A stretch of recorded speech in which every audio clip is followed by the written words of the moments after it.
Hello, Gemini. This is your reading. It's a new format, so I hope you enjoy this. It occurred to me that you might want to see me talking about your cards. So this is for the entire 2019 yearly readings. I'm going to pause it right here. So yes, this is a new format. So let me explain the layout of the cards here. There are 21 cards and there are 3 rows of 7. So you will notice here, and you should be able to see my arrow with the yellow circle here highlighting everything. This covers January through April. This covers May through August, the middle of the year.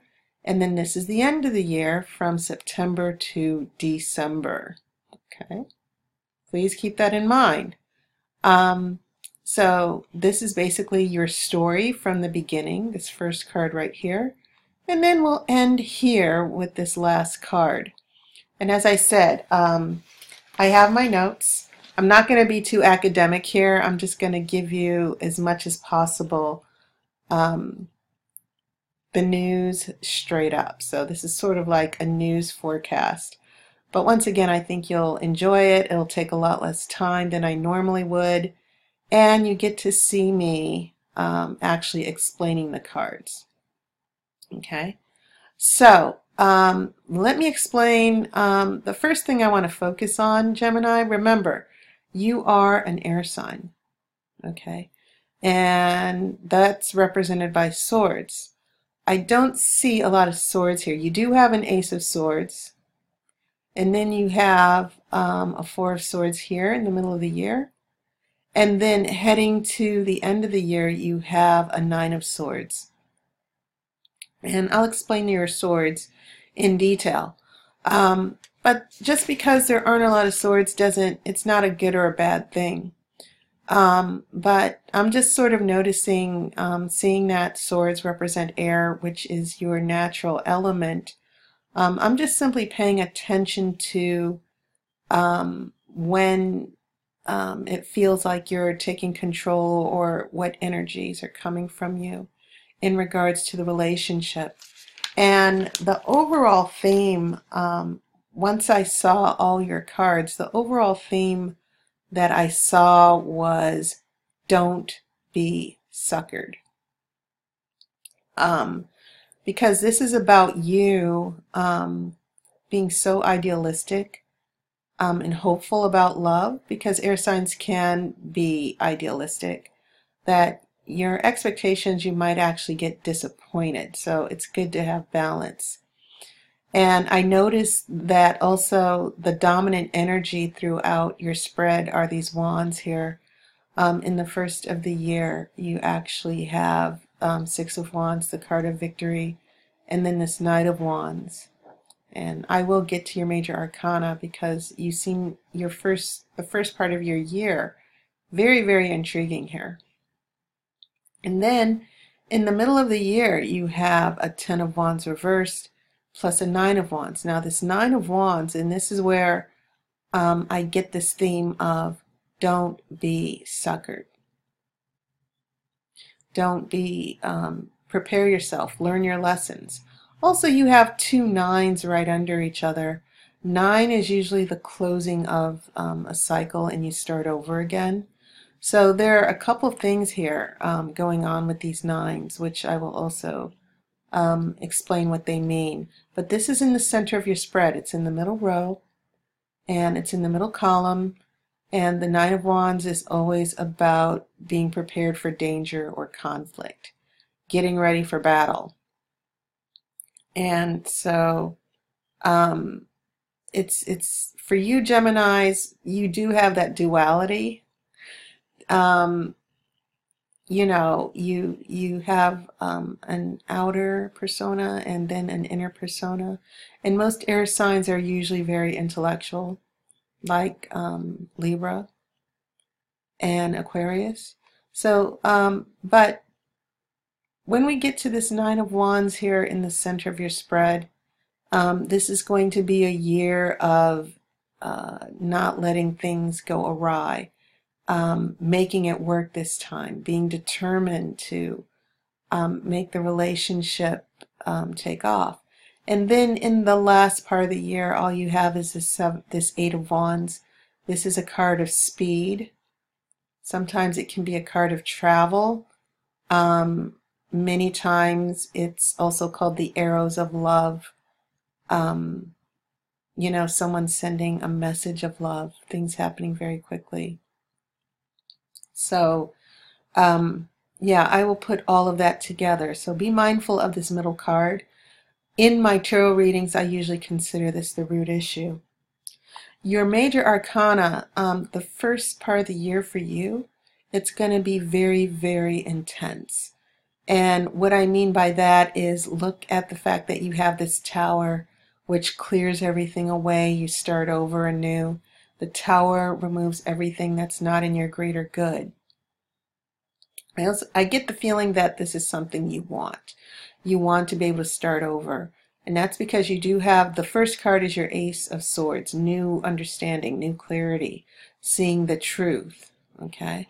Then you have this Empress, which is a very sexual card. It's also about motherhood, sexuality. Sometimes it can mean seduction and romance. The Empress, she's the mother. She's the goddess of the material world. And the interesting thing you must keep in mind is that she's very sexual. Sometimes when I see the Empress, I do see a third party or someone interfering. The Empress is a diva also. She gets what she wants. She pulls people in. So please keep that in mind here. I see a lot of this fire. When the Empress has all this fire, there's lots of passion. Hearts are on fire. Lots of strong sexuality. So some of you might be really having a very intense love affair in the beginning of the year. But then this other major arcana card, so you have the Tower, which tears things down, the Empress, which brings romantic love, and then the Karma card, what goes around comes around. The decisions that you make are the seeds. They set in motion other things further on down the line in your life. It's also about your destiny as well. But I'm feeling this Karma card is more as what did I get myself into? How did I make this decision?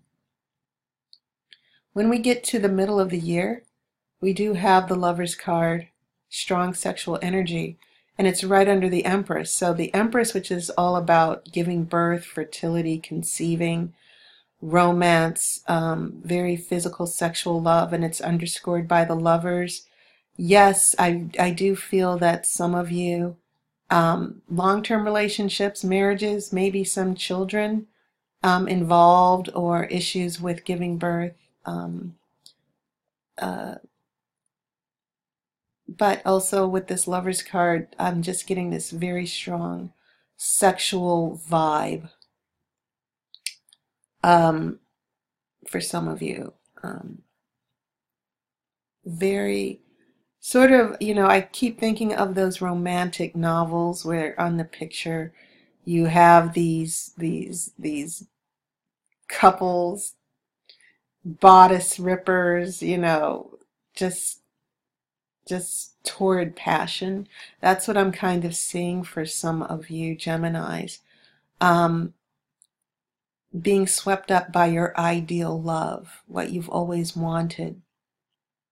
That's not a bad thing.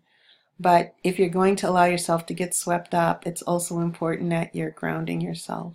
So yeah, you do have an Ace of Pentacles here, which is good, and a Page of Pentacles later, the card of problem solving.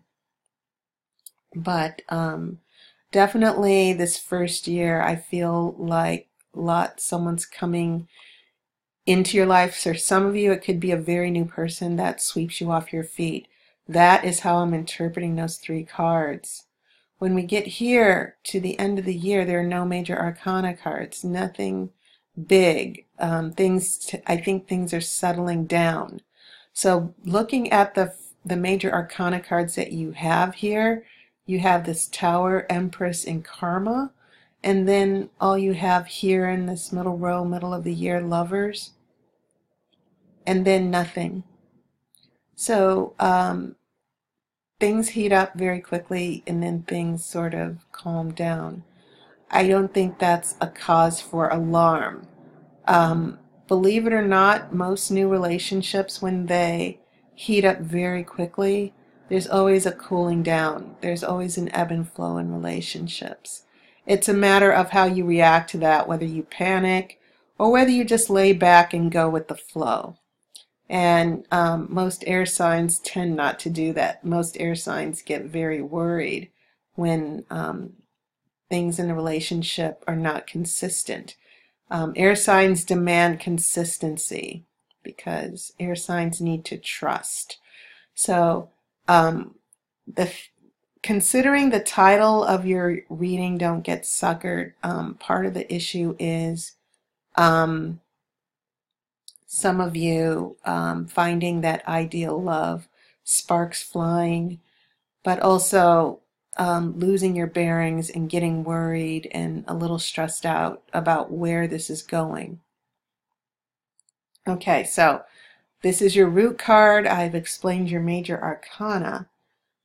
So the beginning of the year, I think, from my notes, the warning here is things are not always what they seem. And you have to be very careful about that, okay?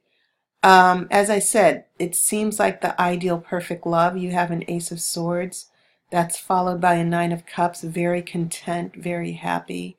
Spending time with the person you love. And maybe this Nine of Cups could even mean meeting someone for some of you people who are starting a date.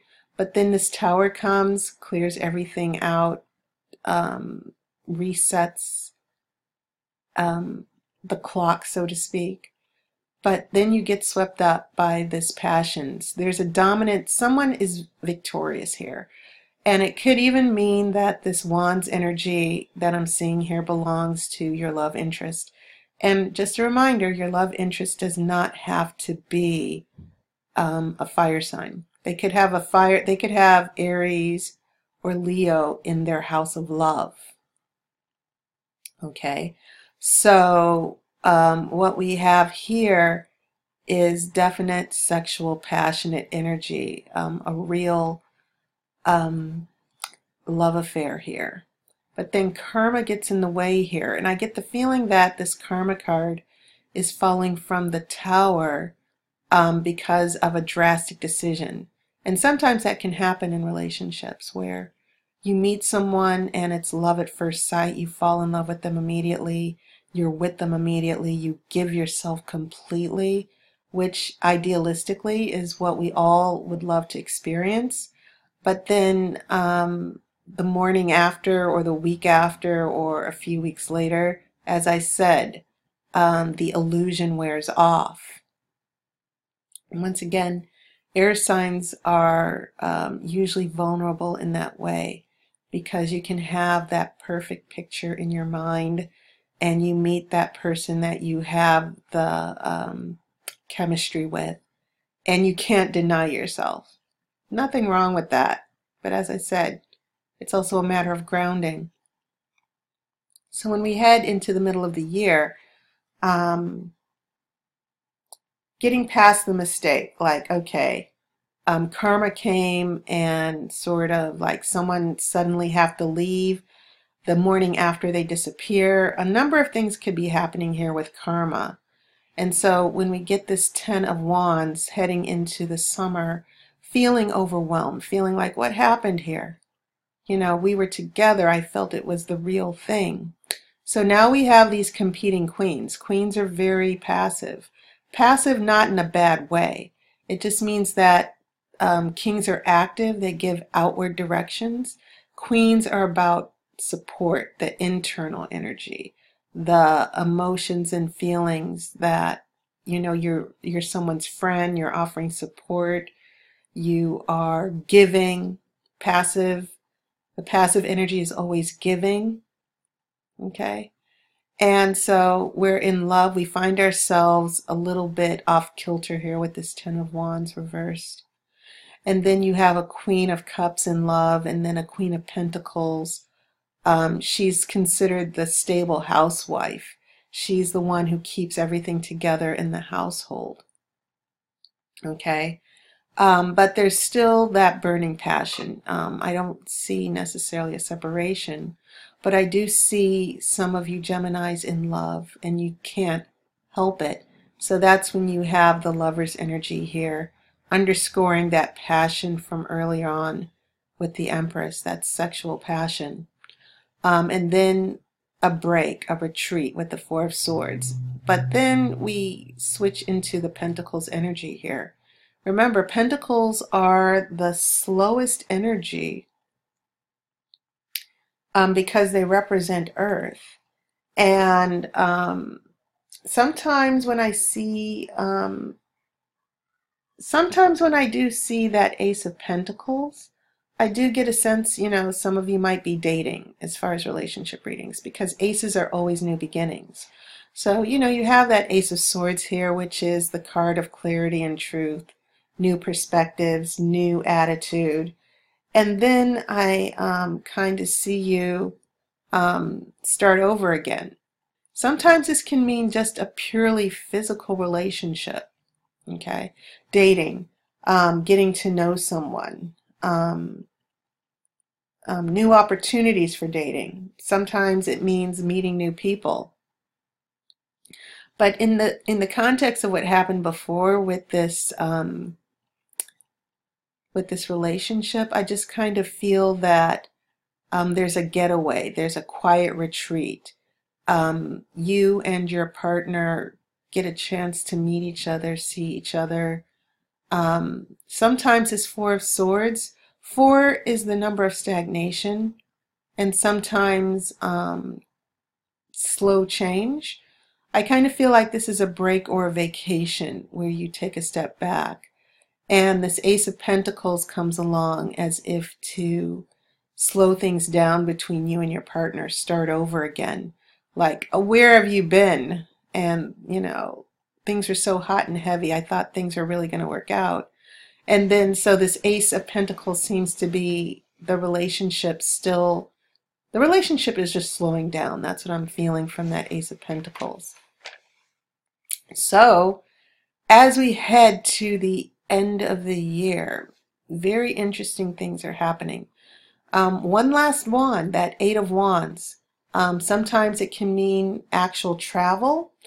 And one of the things I noted in my notes here is that this the Eight of Wands, I do feel that it's something that happens quickly, an event that happens out of the blue. Like someone tells you, I've got to go.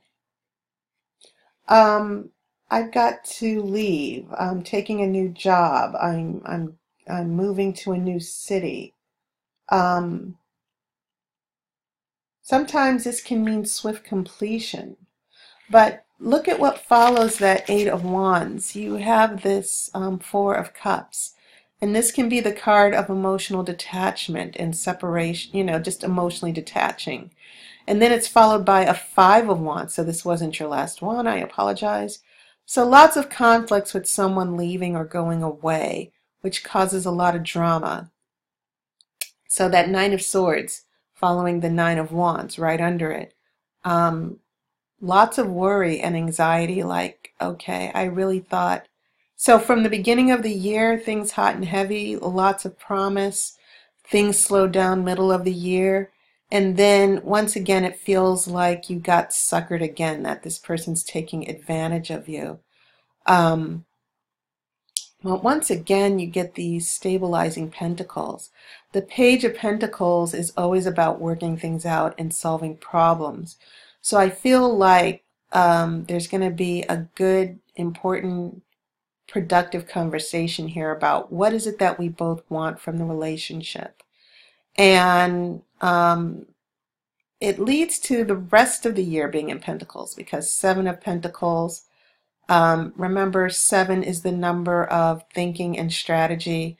I get the feeling that there's going to be a conversation about where the relationship is going. And this person says, I can't help it. I've got to move. I've got to deal with this issue. I've got to deal with this crisis. From what I saw here with the 8 of Wands, 4 of Cups, and 5 of Wands. And so with all this Wands fire and things being chaotic, I feel like these Pentacles are coming to the rescue to say, let's just try to sort it out.